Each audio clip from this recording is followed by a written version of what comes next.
but most importantly, the clients we are privileged to serve, it is my pleasure to welcome you to our press conference. Today we are here to talk about a very important case brought by the Disability Law Center and the law firm of Parsons, Bailey and Latimer.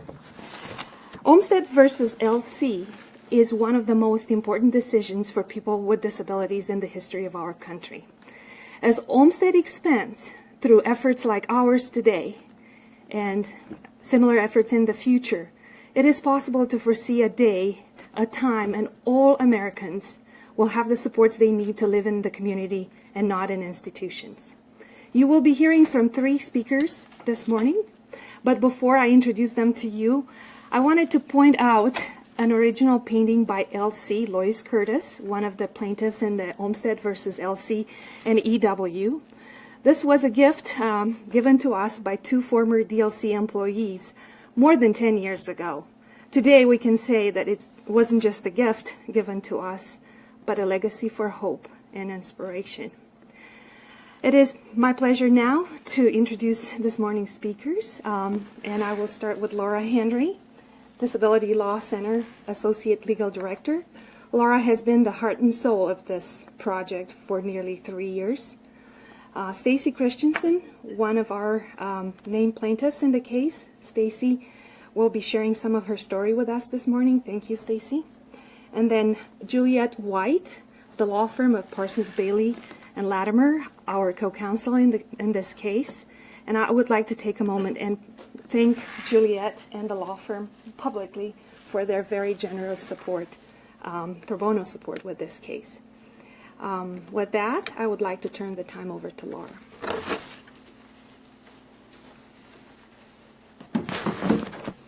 Thank you, Adina.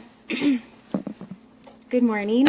As Adina mentioned, my name is Laura Boswell Henry, and I'm the Associate Legal Director at the Disability Law Center. Very briefly, I just want to take a moment to thank our community partners who have come here to support us today and to stand up for the principles that this case espouses. And then I'd like to just express to all of you why it was important for us to talk to you about this case today. Because today is a time when we take time to acknowledge the sacrifices that have been made by so many in the struggle for equality. But we also understand that there are still groups who remain marginalized simply because of an immutable characteristic like race, age, and yes, disability. It was this recognition, specifically on behalf of people with disabilities, that paved the way for the inception of organizations like the Disability Law Center. In fact, there is an organization like the DLC in every state and U.S. territory in the nation. For more than 40 years, it has been our role to protect the civil and human rights of people with disabilities. And we've fought for communities that understand that disability is a natural part of the human condition. Communities that value every person regardless of the labels that have been assigned to them. And communities that look at a person's unique talents, gifts, and abilities rather than just the things they cannot do. It's incumbent upon agencies like the DLC to go out and visit with people with disabilities to ensure that their legal rights are protected. And so we spend time in many different types of settings, from correctional settings to nursing homes. And over the years, as we've had time to visit with people in intermediate care facilities, or ICFs, and talk to them about their lives and their opportunities, a consistent theme emerged. Without prompting or inquiry, many of the individuals we met asked for our help in moving out. They often described a crowded, noisy, and isolated place where they'd been forced to live, often for very long periods of time. As Dr. King remarked, the yearning for freedom eventually manifests itself, and our clients are no exception. We are here today to make sure their voice is heard and their simple wish to live outside the walls of an institution is granted. And, at first this seemed like such a simple request because it should really be so straightforward, to find a place to live that feels like home. However, as we looked into why it was that so many people living in ICFs felt that they could not leave, we realized that the answer was somewhat more complicated. Due to the state's administration of its service system, there appeared to be no viable or timely option for people living in a private ICF to transfer into the community, no matter how much they or their family wanted that. And the Americans with Disabilities Act of 1990, as well as the Supreme Court's decision in Olmstead in 1999, make it very clear that the unnecessary institutionalization and segregation of individuals with disabilities is discrimination. Or in other words, our clients should not be stuck. Certainly not for years, and certainly not for decades. Dr. King believed in a world where the dignity and worth of every human being is acknowledged, but a system that denies people the most basic opportunities to be a part of their community and to make fundamental choices about the direction of their lives does not meet the spirit of the law or the standard it articulates. And so that is why bringing this case was necessary. In joining this case, our clients are standing up not only for their own rights, but for all the other individuals who feel the same way. Their courage gives voice to the many families who have been waiting for a solution and a chance to live in the community with the proper support. So as we take time to mark this Martin Luther King Jr. Day through acts of remembrance, cooperation, and service, we recall that oft-quoted line, "The arc of the moral universe is long, but it bends toward justice."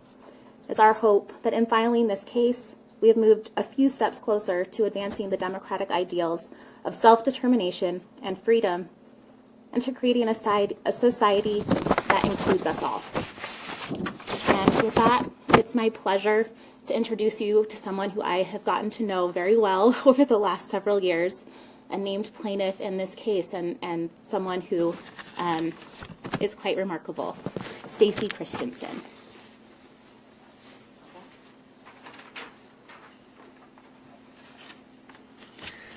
Thank you, Laura, for that introduction. And I want to thank you, most of you, for coming out and be able to see me and to meet me personally. And I also want to thank who's in the audience, Claire Monty, who is retiring this year. I'm going to miss her, and I'm sure I'm not going to be the only one.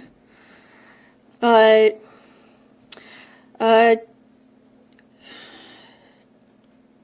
before I talk about the institution, I would like to talk about my family members. I happen to be adopted, so because my mother happens to be adopted as well. And so I grew up with siblings that loved to tease me and gave me a hard time throughout growing up. And to this day, one of my sisters happens to be a professor in New York, and to this day I have another sister who lives in Las Vegas working for an attorney, and they're both married, and one of them has kids, 2 nieces and 2 nephews. I love them. And of course I have a dad that I known him all my life,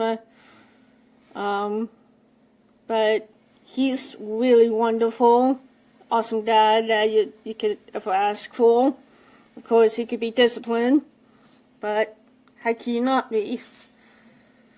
I have a brother that, like me, has a disability, and he has an apartment, and he really likes his freedom. And I hope one day I would have that opportunity to live in the community and have a chance to go to college if I can. And be able to keep my community job, which is Golden Corral, and have more time to work full time if possible. And so basically, I love my family very much. They've been a great inspiration. And I want to be who I am today without them. And it wasn't exactly my idea to live in an ICF institution, but I started living at Linden Kill. And when I was living there, I always had roommates, and I was always moving to room, and to get away of chaos and so much drama. And I didn't like the feeling of that I was being judged, because every time I would go out in the community, there would be so many faces looking at me, and I would feel so much guilt that why am I so different? Why should I be treated any differently instead of being treated as an equal and respected as everybody else? And I've always felt that way for a really long time as far as living in an ICF.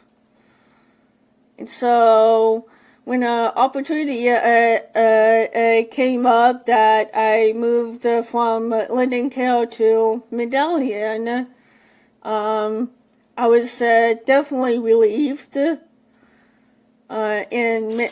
many ways. And I was somewhat grateful too. But still, it wasn't exactly living in a community when there's not a whole lot of places to go, and feeling like I have not a whole lot of control over my own freedom. And there's lots of things that I would like to be able to do and with my freedom. And if I'm able to live in a community, of course, I would like to have more freedom to be able to learn to drive and take classes of college classes, and be able to reach my full potential, like I've always known that I've always had. And it's something that I want to live for every day, to be able to complete my full potential and to accomplish many things as far as making goals and be able to reach them. Stacy, yes. If you don't mind, can you let folks know why did you choose to get involved in this case, and what does it mean to you? That's a good question. Thank you for that comment. When I first heard about this case, I was actually relieved, because for the longest time I've always felt that I never had a lot of people to actually heard my voice. And it's always been important to me to be heard and to actually have a voice, and especially to speak up on my behalf. And not only that, not only I'm speaking on my behalf, but I would like to think that there are many other people that lives in the ICF as well as me that they want a equal opportunity as well. I hope that answers your question. Okay. Thank you.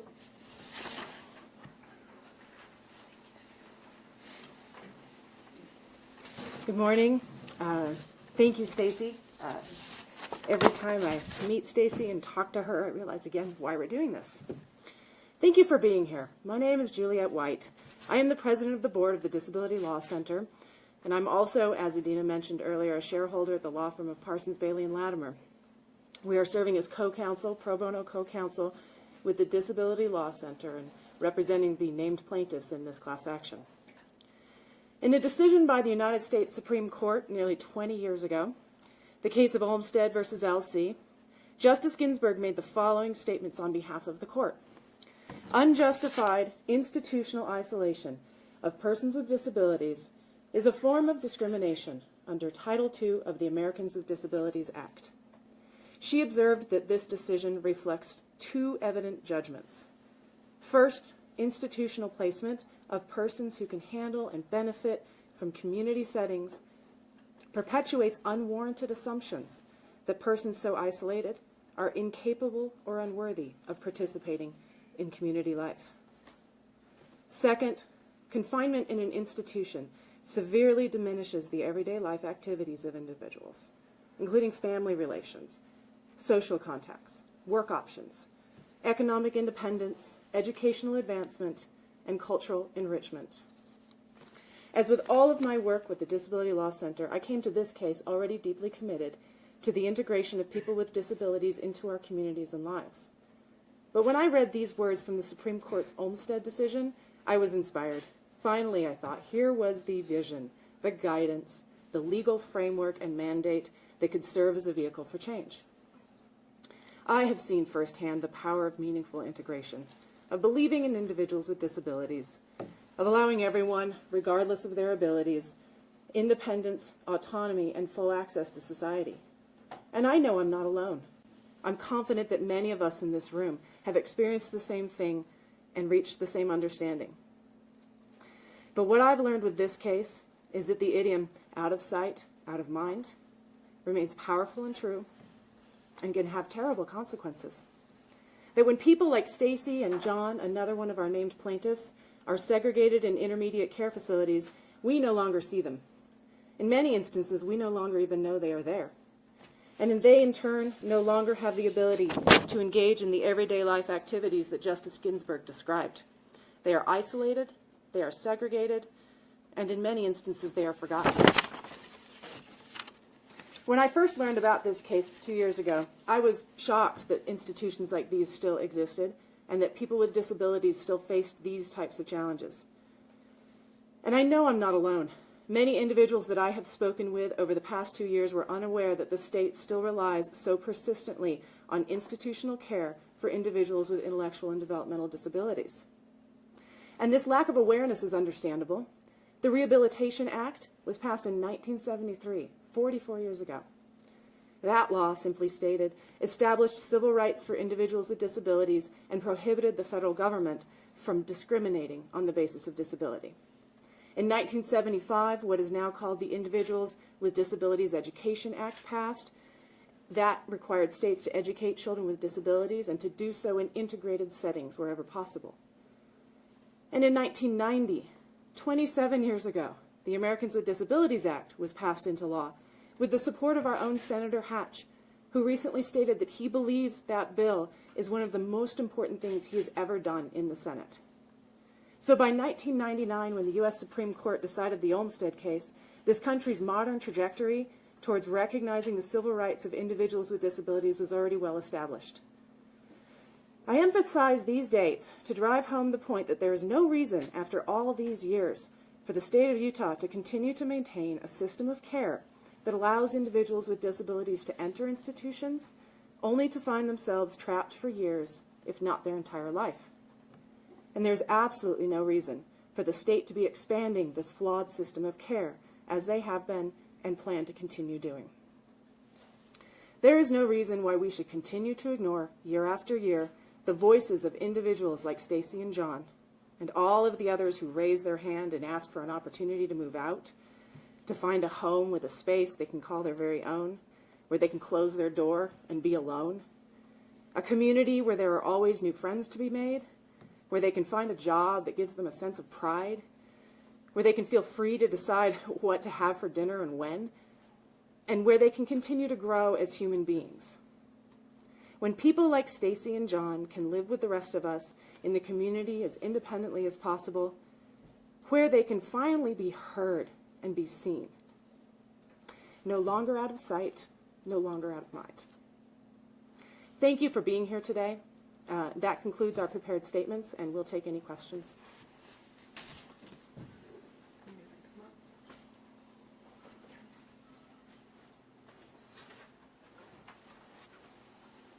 Yes.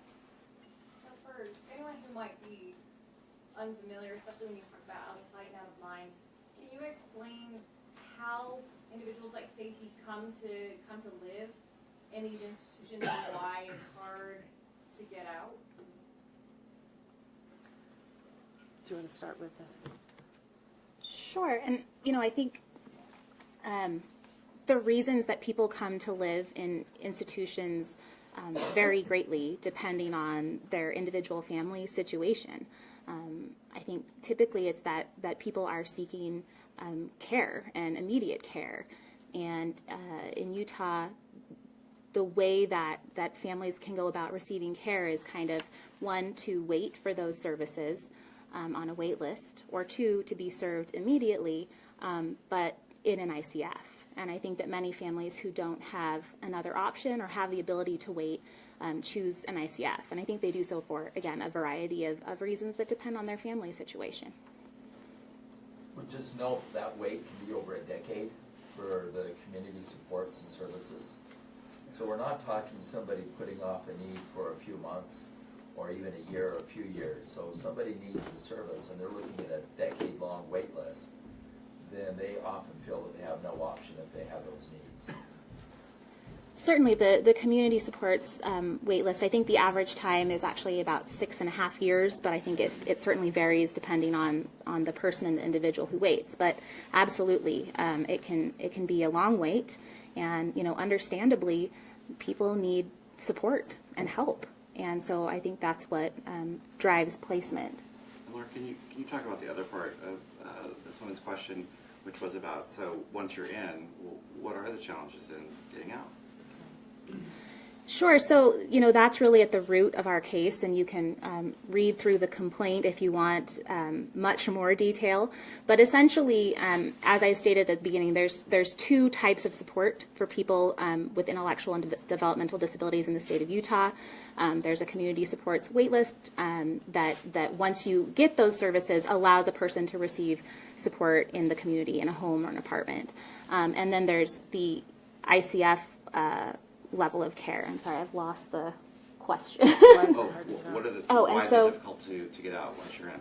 Certainly. And so what makes it difficult is that if you're in an ICF, you can't basically go back and utilize that wait list because of the way that it functions. You won't be able to get those services if you were to put your name on the wait list. And that leaves only one other mechanism for people who live in private ICFs, and that's a mechanism known as transition.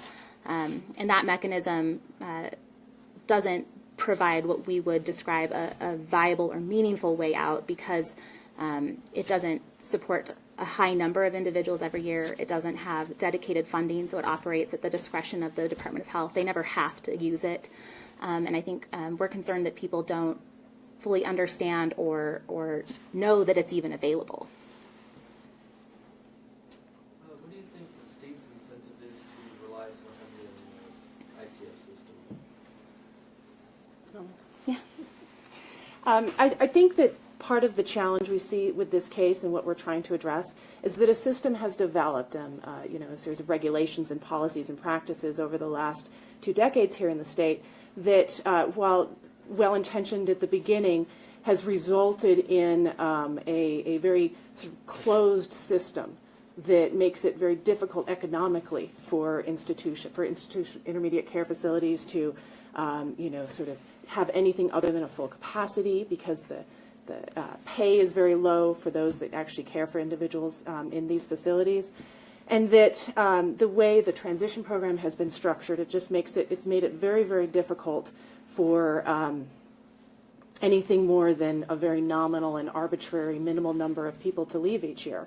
And that the system really has built up some incentives over the year that we think focus on the wrong thing. The focus should be on deinstitutionalization. Kind of following up on that, if I read the lawsuit correctly, we're talking about 600 people statewide.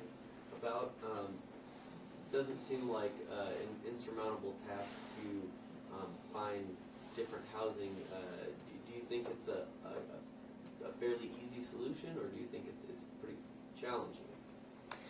I think it is both very simple and very challenging. I think that you're absolutely right. You put your finger on the sort of, in essence, what we're saying is you're already serving people over here, serve them over here instead. I think that once you get past the really sort of the most straightforward, most fundamental point, you find that it is complicated, and we recognize that. We spent a year trying to work with the state. I think all parties came to the table in good faith, trying to find a way to get past this current system, and it's hard. And so when it comes to the details of, is there sufficient housing? Are there sufficient community supports already in place? Are there really viable pathways that will give everyone this opportunity? It's a much more complicated proposition. Would the state tell you there's not enough housing, there's nowhere for these people to go? What were the excuses that you were given in these good faith negotiations? I'd really like for the state to be able to speak to this themselves, so I would encourage you to ask them. I think that there are a lot of challenges. I don't think it just boils down to there aren't enough houses. I think that there's, all of the funding for these individuals comes through Medicaid, and that just makes it a much more complicated situation. I think that really hits the nail on the head, that the funding that supports individuals is Medicaid, and so people need to be able to keep that when they leave a private ICF. And so it's not just as simple as can they find an apartment, it's can they find an apartment and keep their Medicaid funding and the support that they would need to live in the community. I'm glad you added that, and what you said, without going into a lot of detail.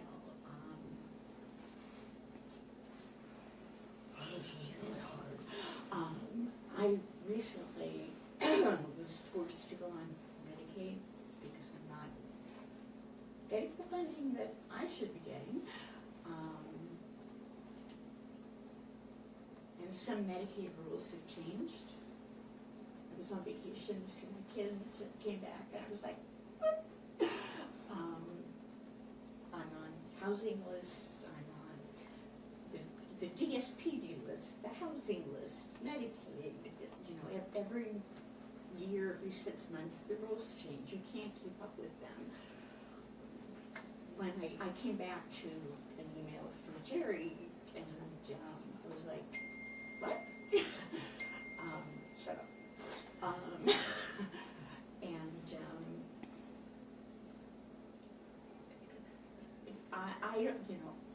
I'm one person. For 10 years, when I started out here,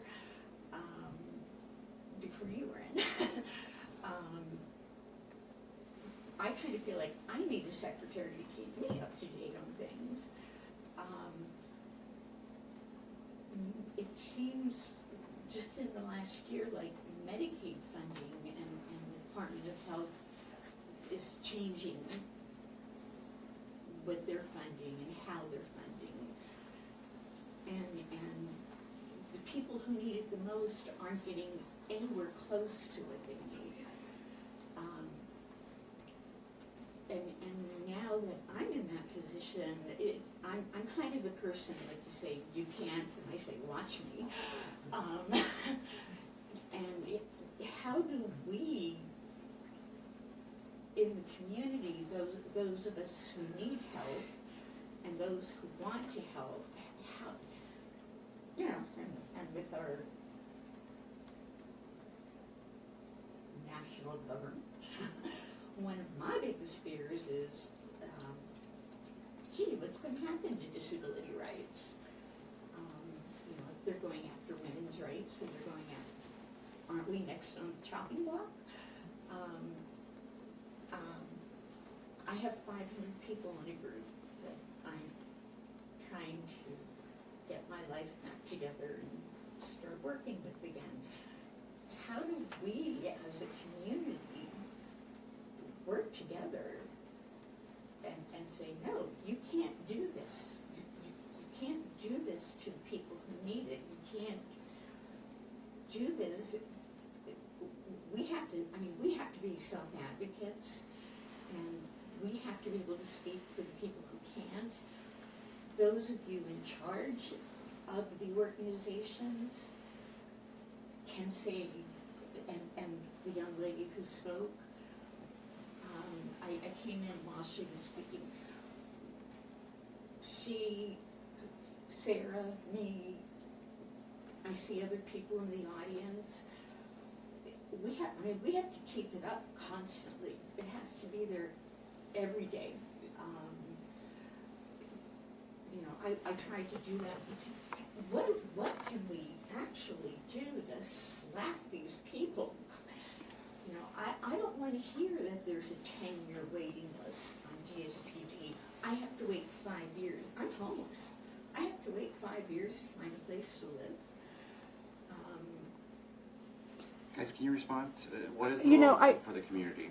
I do think that supporting, you know, lawsuits like this, I mean, you know, lawsuits are difficult. They, you know, sometimes can be challenging to work through, but I think that they help serve as a focal point, and to bring an issue to the forefront and to insist that people look carefully at it and really think it through and think through why the suit had to be brought and, you know, why it is that all of this effort needs to be expended in order to address the problem in that suit. But, you know, I mean, a suit goes to one specific issue, and I think you're speaking to, you know, sort of a wide variety of issues. Laura, do you have anything to add? No, I think that's right. I think, you know, our hopes would be that there can be a community conversation about, you know, what's needed and what's important. But as Juliet said, you know, this lawsuit is really about one specific issue and one specific problem that I think might be representative of other flaws within the service system. Yeah. Can we also, I just wanted to make sure, Stacy, can you talk to folks about how long you've been living in an ICF and what is that like? How long? That would be 9 years in total that I started living with in Linden Kale, and I lived there for 5 years, and then I moved from Linden Kale to Payson, which is Medallion, and originally I was waiting for the Springfield facility to open up, but there was an opportunity came up in Payson, so I took that instead. And I want to say I've been living at Medallion for like 4 years at least. So altogether, in total, it would be 9 years. And so far, I don't have a whole lot of complaints about the facility where I'm currently living at right now, which is Medallion. And I have my own room, finally. No roommates. And there is other people like me that lives there.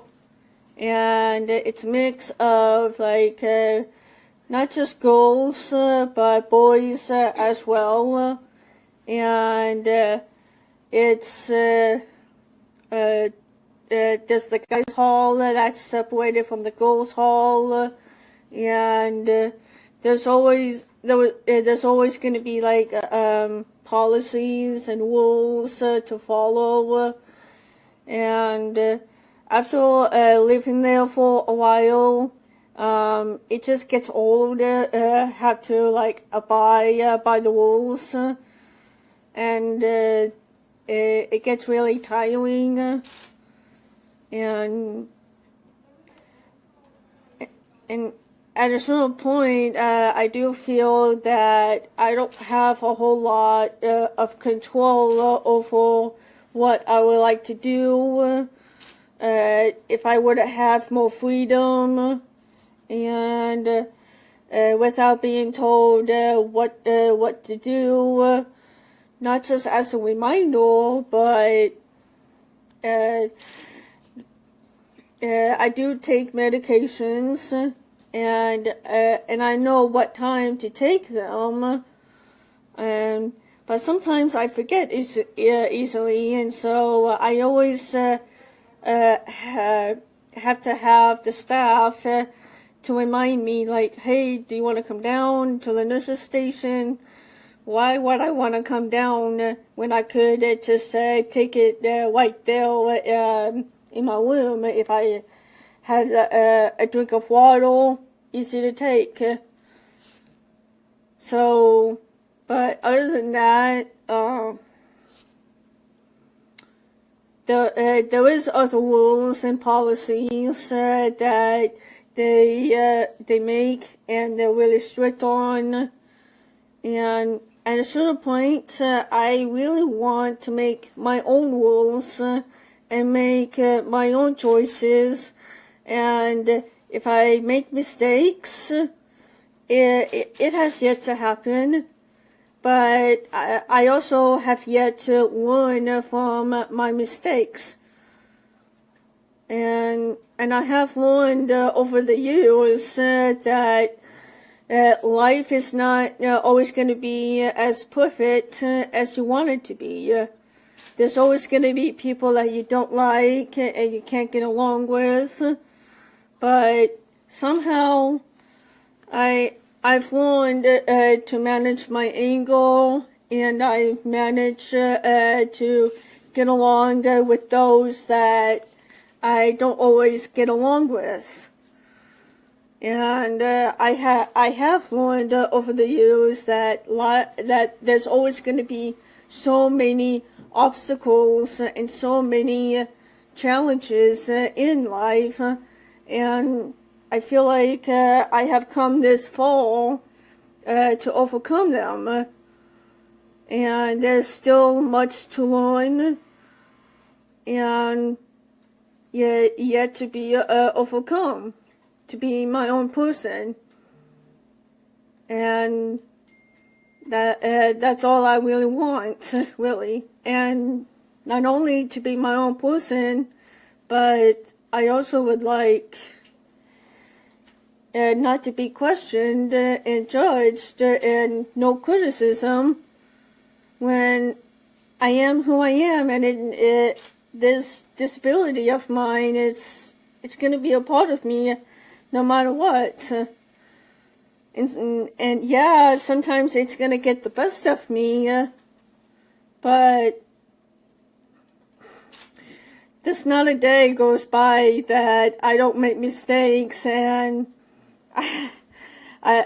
whether I learn from them or I don't, I'm always going to make mistakes, no matter what.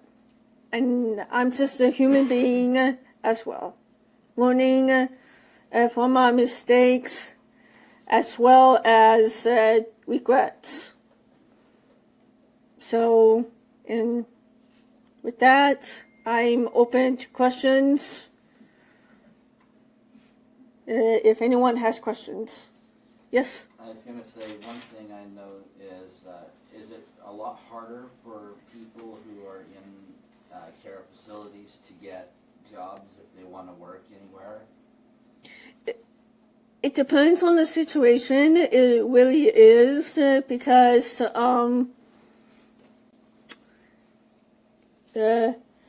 say like you, for instance, and I'm not trying to criticize or just trying to be realistic as possible.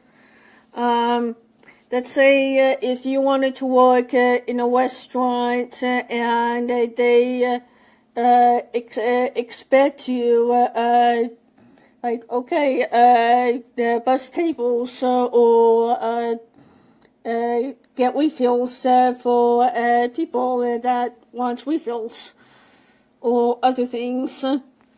And if you're not able to do it for because you're limited to abilities of what you can do. You know, Stacy, maybe you could talk a little bit about what you had to do to get your job. Maybe that wasn't the best answer. Not the best.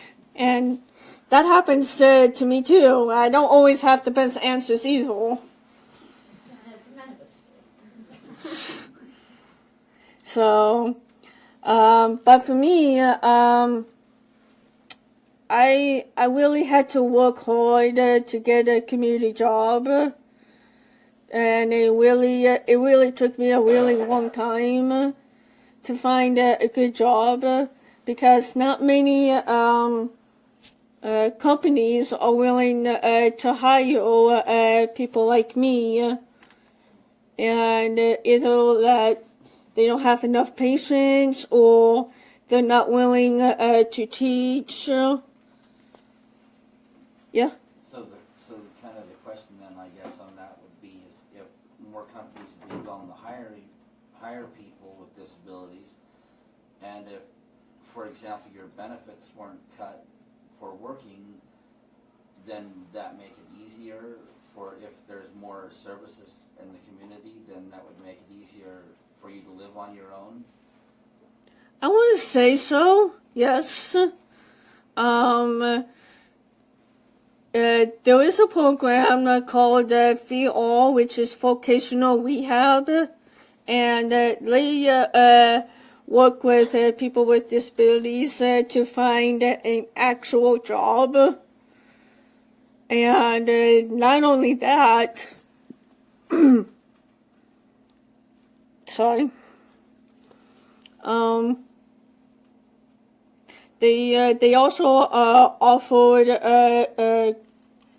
classes like college classes if the person is interested of taking classes, and depending on what you're looking for of a job. But they are determined to work with you and to find a job that would help benefit you. We have time for one or two more questions. I just want to make sure we've heard from folks. Question? I hope that answered your question. Actually, I've got a couple of comments I can make later if you like about why I think, or why the state is not moving people out of ICFs and why they're refusing to do so. So if anybody, we've had some discussions, our organization really pushed for the state to have a money follow person where somebody in a skilled nursing facility can move out and take their money with them, and we've had some discussions about why they refuse to do that for ICF. So Jerry, you'll be here if folks have Yes. questions, want to talk to you about that. Anyone else? Hey, last question. Question? Just a real quick one, and I'll be good. You mentioned that you have to follow rules where you're living, which is true for anybody wherever they're living. Since last April, I've moved 4 or 5 times and being supported by the church. And Linden Kill? that was going to be one place, and I said, no, it's not where I want to live. So Good choice. I wouldn't recommend any type of facilities. It would be a best solution of living. right. But anywhere that anyone lives, anywhere that anyone works, there's always rules. Yes. We live in a society of rules. We're not anarchists. So one of the things about getting better, fitting into society, is to learn within rules, not the ridiculous rules that we're given. Yes. Certainly, if you want to take your own medications and you're capable of doing that, you should be able to take your medications. Without being pumped. Right. Now, there are people who can't do it themselves, and they need that extra help. Yes. But if you want to stay up until 3 o'clock and watch TV, you should be able to do that.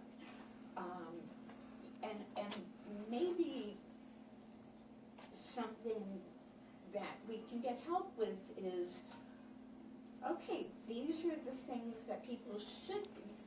Make a simple list. These are the things that people should be able to do. And if they can't, these are things.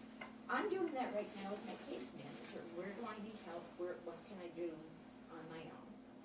I have physical issues that I need help with.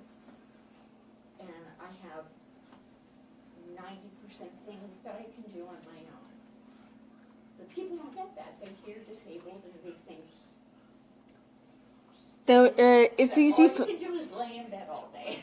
It's easy for them to judge, and they make assumptions and not really take the time to listen to you. And I think it's important to note that, everyone has to abide by rules in their lives. We all have to pay rent and get along with folks, and those aren't the type of rules that, we're talking about. What we want to be clear is that, we don't think rules or policies, especially those affected by the state, should unnecessarily restrict a person's freedom or ability to make kind of basic choices about themselves just because of their disability. Is the legislature helping this at all? And that they're not doing a decent job of creating a solution. What else is new? Claire had a. Yeah. Claire? Yeah. Well, Stacy, you moved in when you were 20, right? Yes. And then you have lived there and you're 29. Yes. So basically, your whole 20s have been in institutional care. And how many years have you put in for the transition/lottery to get out? How many years have you been trying to get out? 9 years in total. Okay. And that system really sucks. It really does. Because why should I wait if my name gets picked or not? Why should I even bet on that when I have rights as well as everybody else, and everybody else that's like me, they should have a chance to have the opportunity to live in a community without being judged or criticism, or without being questioned of any kind of questions. Thank you all so much for sharing your morning with us.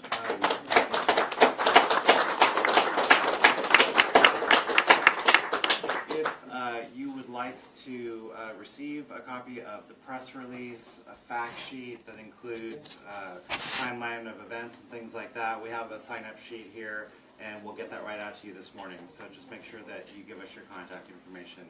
Thanks again. Have a nice morning.